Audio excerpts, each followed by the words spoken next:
Hello. Whew. So let's not do this too long, but I'm going to change my voice to this.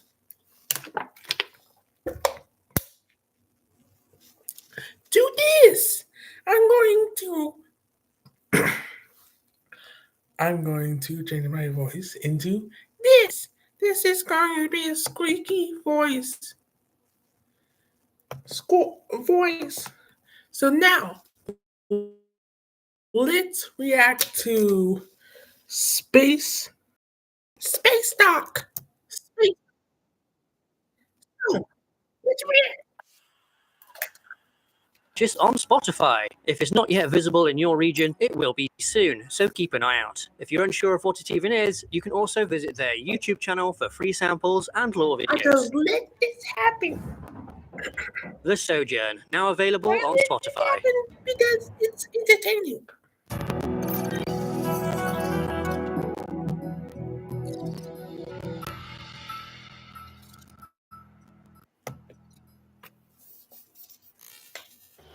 Hey everyone, I'm Hujiwana, and this. Sorry, I've been doing a lot of work. So.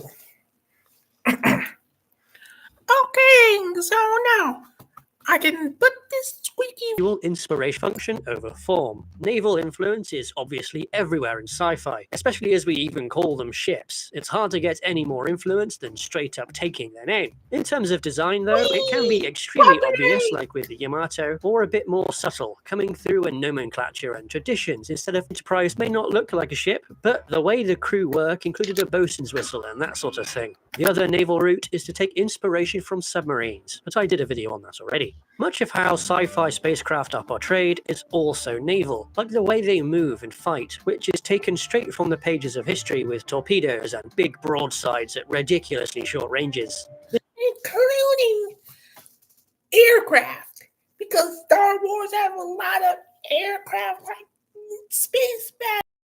Even though if you scientifically see it, it doesn't make sense. But it's sci-fi. Sci-fi. Following portrayals of what happened there. I've spoken about this before in reference to fighter combat. Go check that video out too if you haven't already. And fighters is generally where the aircraft inspiration tends to end up. There are some exceptions though, such as the flight model in the Orville, which does have some. Generally, things zoom about like a plane would. The two versions of Mass Effect Normandy are also very much based on high-performance aircraft like the SR-71. However, it's pretty rare for something to be inspired by helicopters, and if they are, it's usually some sort of utility transport, though my beloved Gunstar is one notable exception. As for function over form spacecraft, this generally ends up being those on the harder end of sci-fi, as going down that route tends to mean ignoring outside influence entirely. In those settings that dial back the realism here and there, though, other styles can find their way back in, and due to the realities of thrust gravity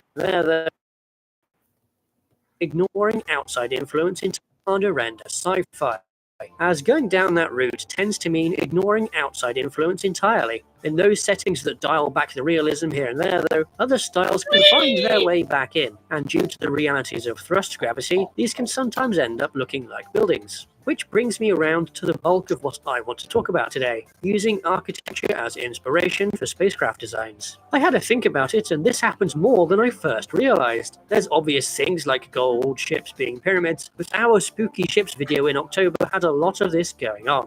First, there's the USS Cygnus, and its enormous structure is reminiscent of 19th century glass and iron buildings, like the destroyed Crystal Palace or various greenhouses. The massive interior space that runs down the core of the ship gives me Paddington Station vibes as well, and I feel this aesthetic is really British.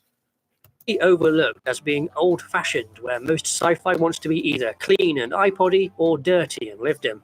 Which is a bit of a shame because of going on as well. I mean, the Eiffel Tower is damn near a spaceship already, though it's not necessary to go that far, especially in harder sci-fi stuff. More realistic ship designs can often have truss work and substructures of that nature, and they can make very good use of raw time tracery style designs. Just a small example, but think of radiators supported by elegant tracery rather than a purely functional set of girders, and then extrapolate that out to a whole ship with those sorts of details. That would look great. You could even lean real hard into that star with big train-like water propellant tanks and nuclear thermal rockets to make it into steam. But how much is it going to cost them to do all that in character design?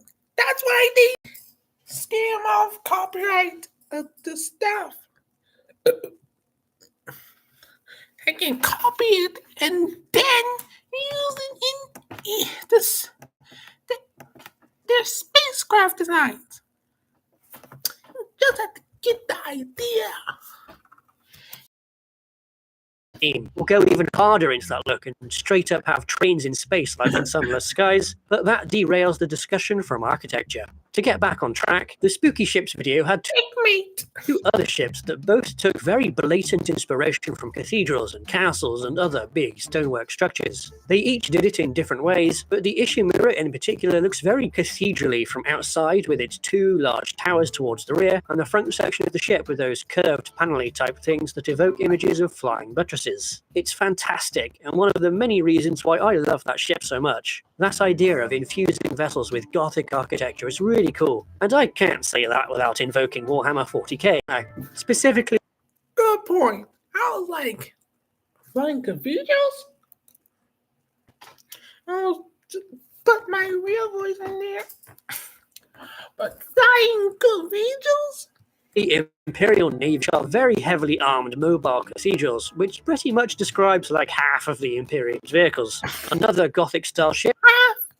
99.999%.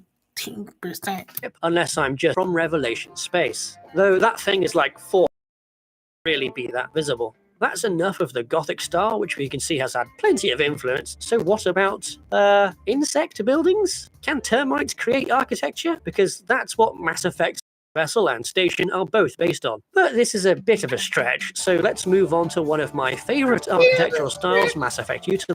A bit of a stretch, so let's move on to one of my favorite architectural styles Mass Effect utilizes, but not for ships, brutalism.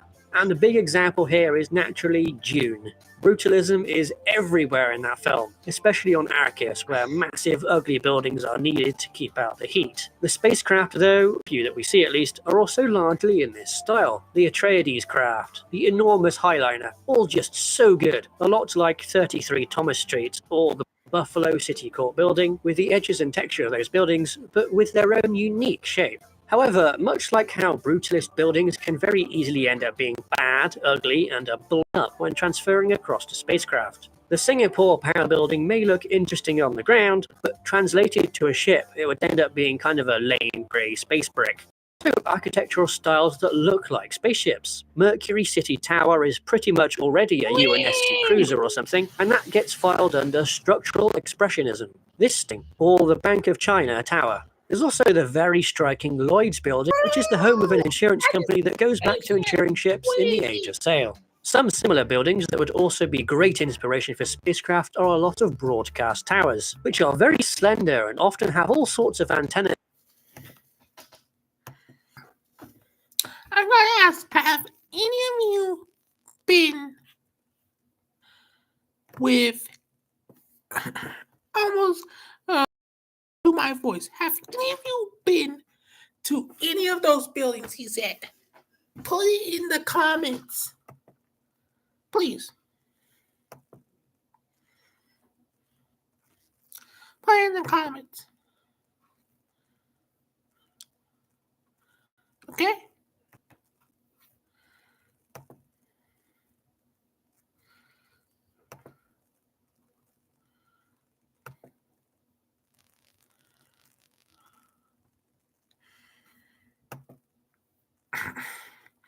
I'm just waiting for anyone.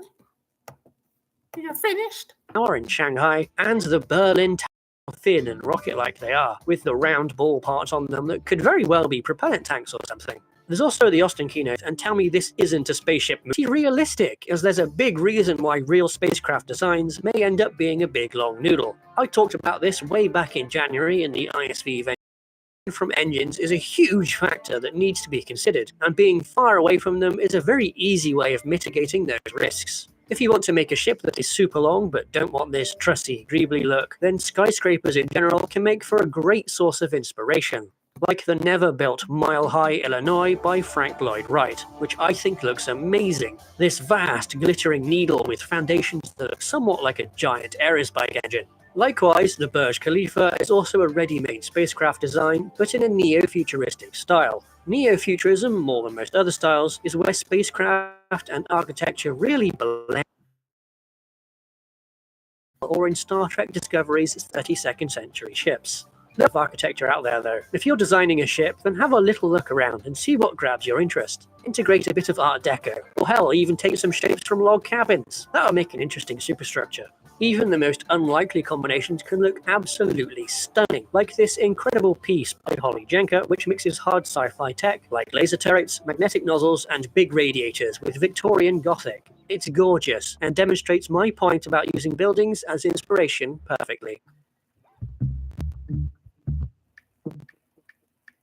Thank you for watching. If you enjoyed this video, please like and subscribe and share it around. If you really enjoyed the video, Okay, that was nice.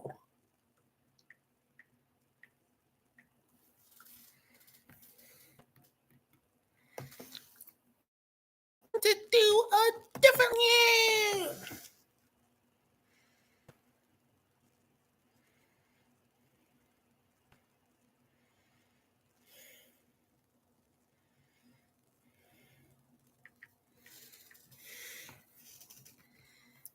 Let me just look for the next video.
Okay, I'm back. We got a new video. Okay, I'm just gonna.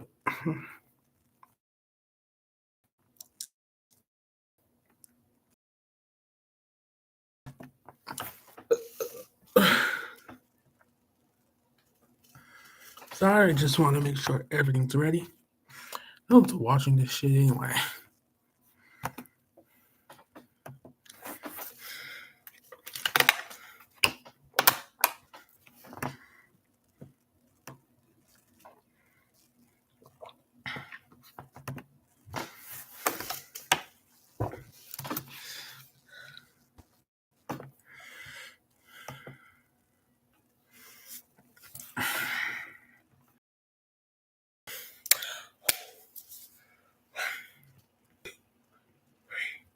Hello, everyone. Chicken Jockey, Flint and Steel, we mind and we craft, or whatever. All those statements is in the Minecraft movie. Let's watch a film theory video in our two-part reaction of both film theories and game theory videos of the Minecraft movie. And there's a third secret one.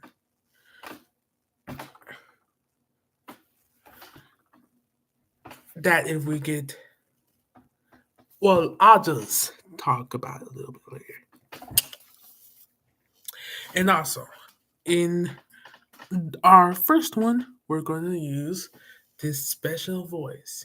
Hello, I am Squeaky Voice. A little gimmick. So people can be attention span. Now let's just get.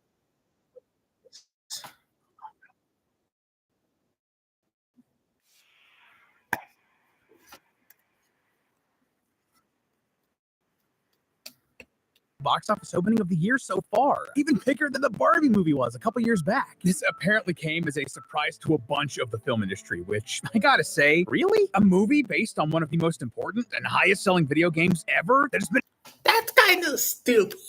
It's like, it's nearly impossible to ruin, but it's not like people were that. Minecraft fans that wanted it animated and all that stuff. But anyway, so why worry about it?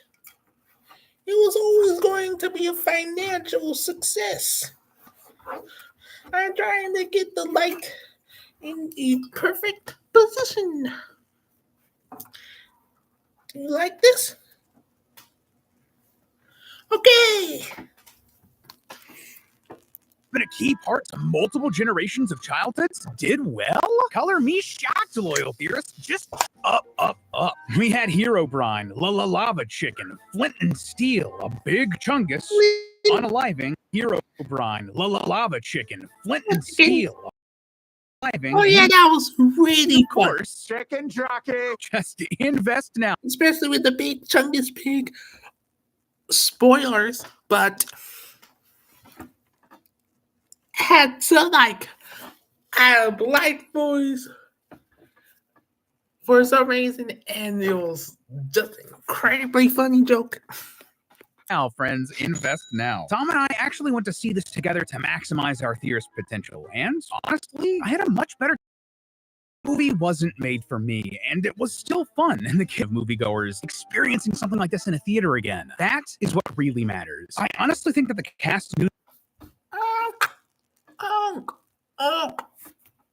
that the script was, well, it sure was, and that they needed to ham it up to have some fun. Well, at least Jack Black and Jason Momoa did. It sure was, and that they needed matters. I honestly think that the cast knew that the script was, well, it sure was, and that they needed to ham it up to have some. Okay, It was not that bad. The story was not that bad. The story, but I get Minecraft simple George's movie Hollywood story, but okay.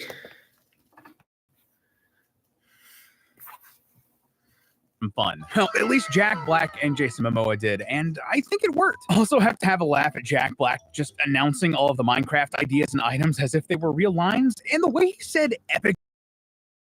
I'm not alone there. Like, he didn't really understand English and just kind of learned that line by ear. It's weird stuff, but like I said, fun. And also that Technoblade cameo just genuinely peak cinema. What a legend. Rest in peace, my guy. Now, sadly, I will say I was expecting a little bit more when it came to legends. Rest in peace, my guy. Now, sadly, I will say I was expecting a little bit more when it came to theory material. Like, don't get me wrong, there was a ton in the movie. It felt great to actually have a few of our predictions that the and that Jack Black was going to have a bit of a redemption arc actually pan out. But I didn't come out of the theater with just one big idea for a theory. Instead, I came out with a bunch of smaller ideas. And I'll be revisiting this for a full theory idea when it's on home video later this year. Don't you worry. But for now, here are 3 more Minecraft movie mini theories for games and the lore. Mini theory number 1, the chicken jockey is worth the hype. So probably the biggest meme to come out of this movie has been this little guy right here, the chicken jockey. Fans have latched onto this movie in the theaters when it comes up, making a ton of noise and throwing popcorn and soda everywhere.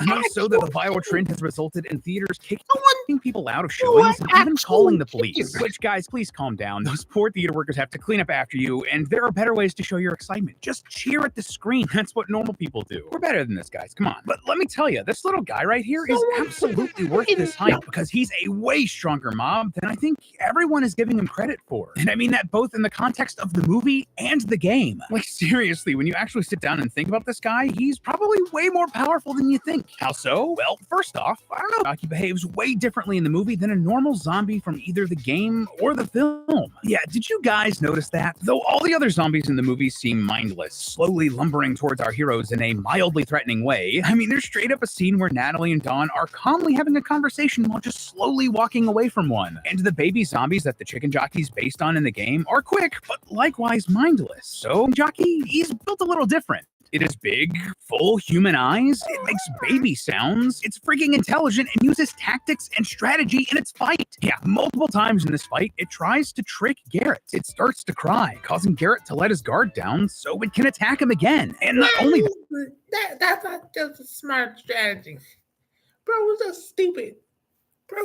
But it seems to also understand the rules of this game that the Illagers are forcing Garrett and Steve to play. When the chicken jockey is thrown out of the ring, it cries because it knows it's lost the match and doesn't jump back in to attack. If this were like one of the other zombies in the movie or a baby zombie from the game, it'd hop right back in and try to get another bite of the garbage man. Now, this raises a lot of questions that we don't have answers for. How is this little baby zombie so much more intelligent than the others? Was it like a baby that turned into a zombie and retained its brain power somehow? Or are these zombies like their own species that start off smart and get dumber as they age? It's strange, but the thing I can confidently say, this specific chicken jockey zombie is smart and very dangerous. And it's not even the only thing making this mob super powerful. It might have another secret weapon that all of us are underestimating, the chicken. Yes, the chicken. My phone's ringing. Sorry. Garrett's calling me? I know this is unprofessional, but let me take this real quick.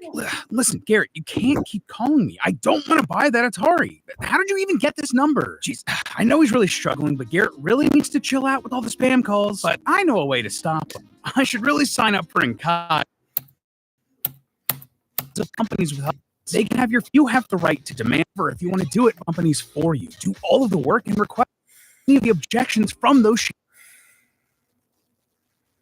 If you hate ads like me, just listen, because this is an ad about how to get rid of ads. Do not get Pi. Pi is a scam. It comes from the same company as Honey. Honey, if anyone knows on the internet, be a scam that scammed millions of users. It's another attempt to scam people into basically using a thing that won't free you from ads fully I tell you, and it's doing the same a little bit of a scam that steals money from creators. Please do not I mean, get we all caught. hate it, right? These things that And interrupt our videos, I our games, our tried to even articles, they're block everywhere. Those shady companies. At this serious. Truly under these serious. 89 takedown requests, 188 next 2-week Minecraft Really phase. serious. If you want to keep your personal theory and using Do code not Film Theory, get that's incognito.com/FILMTHEORY, or just click the link in the description and use code Film Theory to get 60% off an annual plan. Thanks again, Cogni, for sponsoring this episode. And now let's get back into the overworld. Now, that might sound like a bit of a joke, and I get it. Like, really? We see chicken?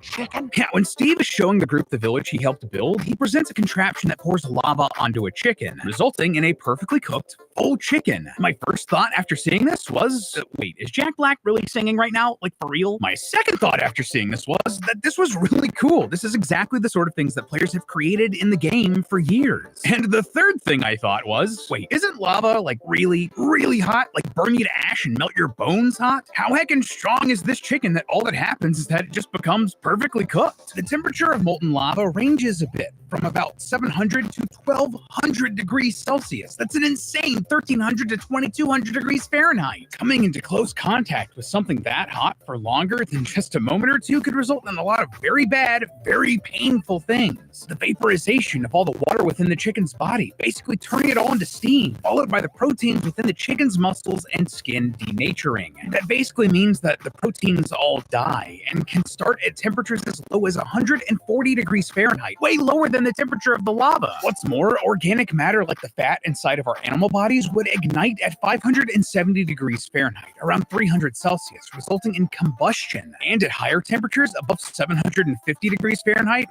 or Oh yeah, I just want to talk about a little bit of a future video.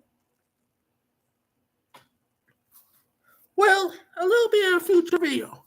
I'm going to be recording a oven cooker to cook a pizza.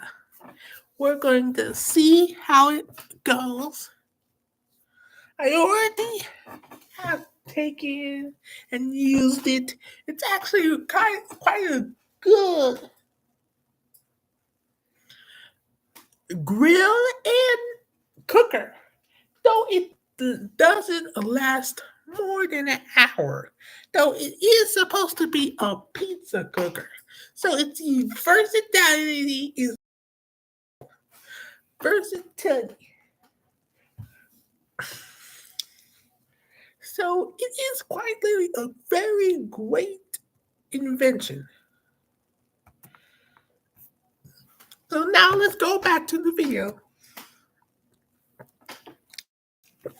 400 Celsius, the proteins in our bones would undergo carbonization, which would leave behind nothing but an ash-like residue. Like, just to put things into perspective, to cook a chicken to perfection, according to the USDA, the internal temperature of the bird needs to reach 100, take 45 minutes to 1.5 hours at 425 degrees Fahrenheit, 218 Celsius. Because this chicken is put directly into this lava, basically completely in it for the 35 seconds it takes Jack Black. Not a lot of people are running experiments that involve dipping a chicken completely in lava. It's less likely that it would come out a perfectly cooked chicken that's a bit too hot to eat right away, and more likely that it would be completely ruined, blackened, and ashy all over if it had any structure at all anymore. All of that's to say, while these Minecraft chickens aren't invincible or anything like that, they are built different and way stronger than you might think. So with all of that in mind, just think about this chicken jockey. The baby zombie itself seems more sentient than other similar mobs, and the chicken is stronger than any normal chicken we'd see here in the real world. This little monster is a menace and is absolutely worth the hype that everyone's been giving it in the theaters.